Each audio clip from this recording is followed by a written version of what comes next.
What if I told you that a movie about Michael Jackson just did something no biopic in the entire history of cinema has ever done? A film critics tried to bury.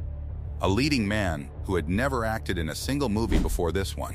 And it just left Bohemian Rhapsody and Oppenheimer in the dust on its way to nearly $1 billion at the global box office. Stay with me, because this is Hollywood history happening in real time. And at the end, I'll break down exactly why this movie became unstoppable. If you love Michael Jackson documentaries, do me a favor and hit subscribe. All right, let's get into it. When Michael hit theaters on April 24, 2026, the industry expected a modest opening, somewhere around $65 to $70 million. The reviews were brutal. And then the audience showed up. The film exploded to a $97 million opening weekend domestically and $218 million worldwide in its first frame.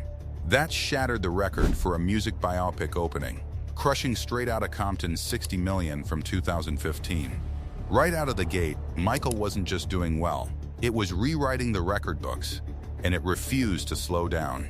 On June 14th, Michael crossed $911 million worldwide, and it passed Bohemian Rhapsody to become the highest-grossing music biopic ever made. On its own, that would have been a huge story. But hold on, because 2 weeks later, it did something even bigger. On June 28th, it overtook Christopher Nolan's Oppenheimer, which had made $975 million, to become the highest-grossing biopic of any kind. A movie about Michael Jackson, starring his real-life nephew in his very first role, out-earned Nolan's 3-hour epic about the atomic bomb, and it still kept climbing. As of early July, Michael is sitting at right around $992 million worldwide. That's about $371 million here at home, and a massive $620 million overseas. So right now, the movie is sitting on the absolute doorstep of $1 billion. That's a number no biopic in history has ever touched. And with its release over in Japan, it's expected to cross that line any day now. And get this, it's already the second biggest movie of the entire year, behind only the Super Mario Galaxy movie. And honestly, the milestones don't even stop there. Michael is now the highest-grossing movie in the history of Lionsgate, the studio that made it, beating out The Hunger Games, Catching Fire.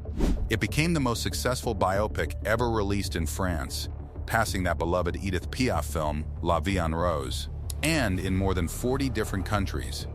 It's out-earned the entire lifetime run of Bohemian Rhapsody, with monster numbers in Brazil, France, and Mexico. This isn't a fluke. This is a full-blown global phenomenon. Okay, now here's the real question. How does a movie the critics hated become the biggest biopic of all time? And make no mistake, they did hate it. It landed a 38% on Rotten Tomatoes. Reviewers called it a whitewash and said it dodged the hardest parts of Michael's story. So how did it win anyway? A few big reasons. First off, the audiences completely disagreed with the critics. While reviewers were trashing it, regular moviegoers gave it an A- cinema score, and word of mouth kept theaters packed for weeks. And here's the thing, when the crowd and the critics disagree this hard, the crowd wins at the box office every single time. Second, casting Jafar Jackson was straight up lightning in a bottle. This is Michael's actual nephew, in his very first role ever, and he looked and moved so much like his uncle that people said watching it felt like a resurrection. You can't fake that. That became the whole reason people bought tickets. Third, and this is the big one, Michael Jackson is a global icon in a way that almost nobody else on Earth is. Look at those numbers again. Over $620 million of that money came from outside the United States. His music never needed translation. You only hit $1 billion when the entire planet shows up. And for Michael, it did. And fourth, this movie became an event. Fans showed up in costume.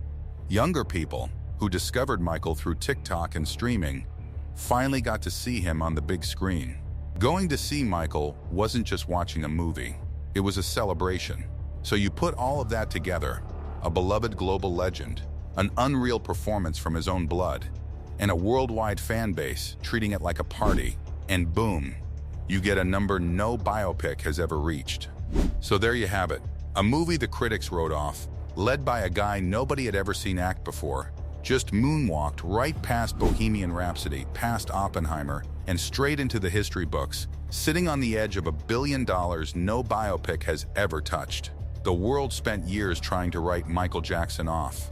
And now, decades after he's gone, his story just conquered the global box office all over again. And with a sequel already in the works, this thing is far from over.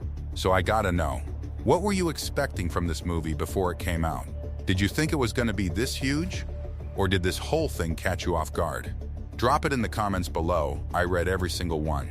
And if you love watching Hollywood history get made, hit that subscribe button, because there's a lot more coming.